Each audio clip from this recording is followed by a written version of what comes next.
Welcome back. Here we are. I want to get video of where we're at. Camaro. We got the motor delivered yesterday. We went and heard it run before they pulled it out, so we know it runs good. Sounds great. No ticks or anything. Doesn't even have the normal LS tick. I have an 02 Silverado 5.3 iron block, so it's not really ideal, but it's gonna be fine. So where we're at now, I just started labeling all the plugins. I didn't label these before I pulled them off, but I'll label them real quick before I forget which ones are which. There's no confusion when it goes back together. It's just real easy. Did I switch those two plugs? We don't want to do that. Anyway, here we are. That's the motor. It's going to be a 5.3. We're doing a Summit cam, I believe. I think we've settled on the 8707, which they say is the biggest for a daily drive over stock displacement. Anyway, so we're going to do that one. We're going to be getting a 22 to 2400 stall converter. It recommends you can go stock, or you can have 25, depends on which one you ask. So I think we're going to go 22 to 24. We might be going 25, 28, but we're going to make sure we talk to Summit before we order them, of course. Just make sure we're getting the right one, easier to tune. You won't have any trouble with that. We're going to be putting a new rear main, of course, all the new seals, oil pans, everything but the head gaskets. We're not pulling the heads because we don't have to. And there's no point to. We're not changing the lifters because they don't make any noises. And with this cam, it says you can use stock lifters, and it says you can use stock push rods, but we already have some, so we'll probably just put them in anyway. And if the valve covers we bought for the Envoy fit, we'll put them on this one. We might even just make them fit in the Camaro. You know what I'm saying? Either way, there's the motor. We'll go over here, and here's the transmission. I don't know how close we're staying to budget. I haven't really added everything up, but right now we're nowhere near it. Transmission was $450. Guy says it's rebuilt less than a year ago. The fluid looks as if he's telling the truth, though, the fluid on it. So we're not even going to open it. We're going to pour as much fluid as we can out just to make sure we get as much new fluid in there, and of course the new torque converter will be filled with new fluid. It was awful black. It came out of a diesel, a 99, I believe, 3500 one-ton diesel. So it was black, but one can of brake clean took care of that.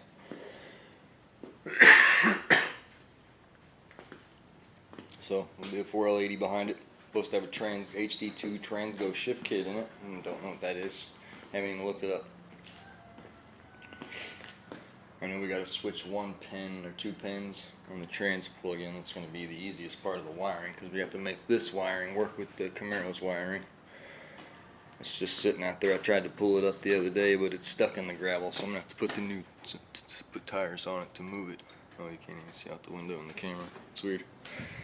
I can see right out the window. Anyway, we got the floor poured. Finished it day before yesterday.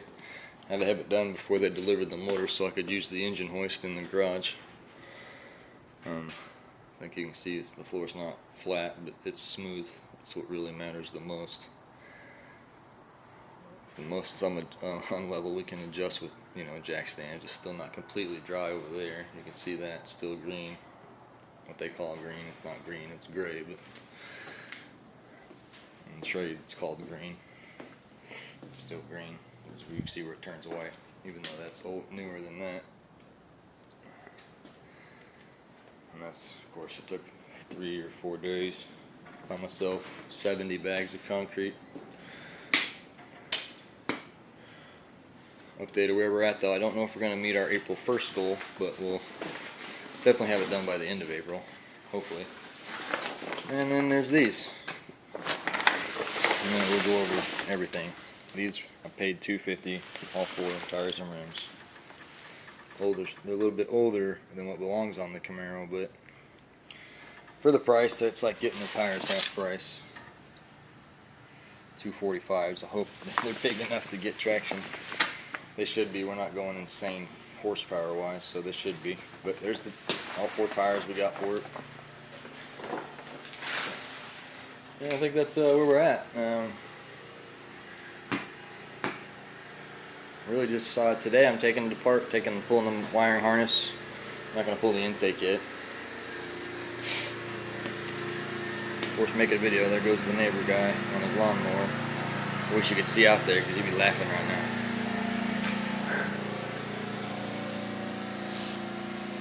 I used to have one just like it.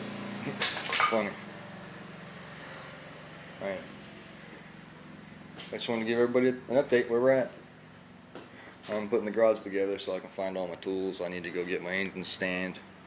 Still at my old shop. Now that I have a floor I can use it on. Go get that. We'll be ready to put that on the stand. Get it tore down. And we'll get all the parts ordered. Get it built. And then we'll get it covered after it's built, put away. And then we'll bring the car in. I think that's the order we're going to do it in. And then we'll bring the car in and get the motor pulled out of it. And then get it all washed and painted up in the engine bay like we want. So, there it is. Just wanted to say thanks.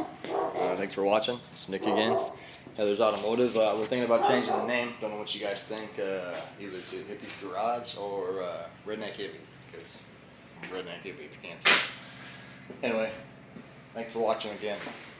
Like and subscribe. Tell your friends. We're about to be building this Camaro with $3,000 or less. Because less isn't looking like it. We're going to do minimums, but we're going to make it legal and make it safe. Make it right. So I'll be doing everything myself. I've never done wiring harnesses before, but I don't know. I've never been able to not do something. It might take me a minute, but I'll be able to lay it out here on this floor. And once I'm ready to get to that point and integrate the two harnesses together, I didn't get the fuse box, but the guy said I'd come get it. So that way I can integrate the fuse box to this one and just take everything that goes to the cab to the fuse box. So the new one I might have to go to the junkyard and buy the plug-in for the cab. And this one for the truck.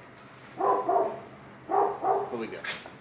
But anyway, we've got 250 in the wheels, 450 in the trans, and 600 in the complete motor running. I could start it on a stand like it is. Once I get the fuse box, I could set it on my engine stand and start it. It's not tuned, but we all know I do that, so no big deal. Anyway, once again, thanks for watching. Like, subscribe, check us out. Watch later on.